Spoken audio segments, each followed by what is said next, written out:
font respecter. Vous voyez que la Suisse fait une grosse tâche au sein de l'Union européenne. La Suisse n'est ni dans l'Union européenne, ni dans l'euro, ni dans l'OTAN, ni dans les problèmes d'accord du Mercosur. Et aussi, quand il y a eu les protestations des agriculteurs dans l'Union européenne, ce n'était pas le cas en Suisse. Parce que les Suisses savent se faire respecter et respecter leur industrie, leur agriculture. Donc nous prenons la souveraineté populaire pour que les gens soient autonomes, décident de leur destin en faisant les propositions et en votant eux-mêmes. Et les élus doivent respecter ces décisions populaires. Nous ne sommes pas en France dans une démocratie, nous sommes dans un système oligarchique et même plutocratique. Vous voyez, il y a tous les freins déjà pour accéder aux élections, les seuils de 5% pour être remboursés, l'impression des bulletins, etc., qui font que les nouvelles forces ont du mal à émerger.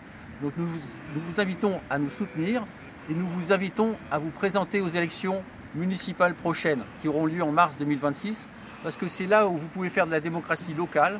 Vous pouvez chercher sur internet référendum local, les articles 1112 qui permettent aux maires déjà de faire de la démocratie. À la dernière présidentielle, il y avait 12 candidats et 9 candidats avaient le RIC dans leur programme.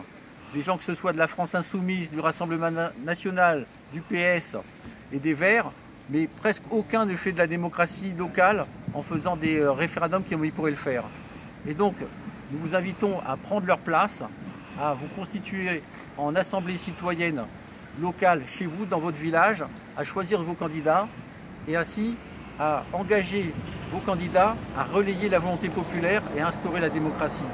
À Décidons nous-mêmes, qui existe depuis plus de 5 ans, nous faisons des assemblées citoyennes, nous utilisons en particulier l'outil Telegram qui permet de faire des sondages et donc des votations à l'intérieur et ainsi à respecter la volonté populaire.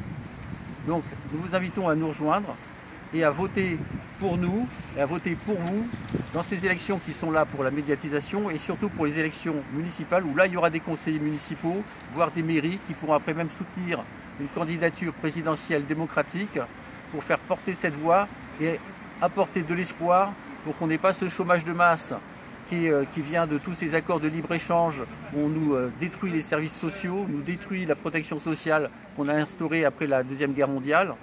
Et pour respecter comme ça la volonté du peuple, les pauvres, qui vivent tous dans des moyens décents, une vie décente et digne, où on peut avoir du travail, on peut produire, faire de l'artisanat, faire une agriculture biologique comme l'a fait Noël, après avoir des problèmes de santé avec tous ces pesticides qui sont induits par les industriels de la pharmacie, les industriels des produits soi-disant phytosanitaires, mais qui en fait nous empoisonnent, créent des cancers, qui après on doit payer pour essayer de soigner dans des conditions difficiles, et en empêchant plus des traitements qui pourraient être intéressants pour nous, et qui seraient moins coûteux.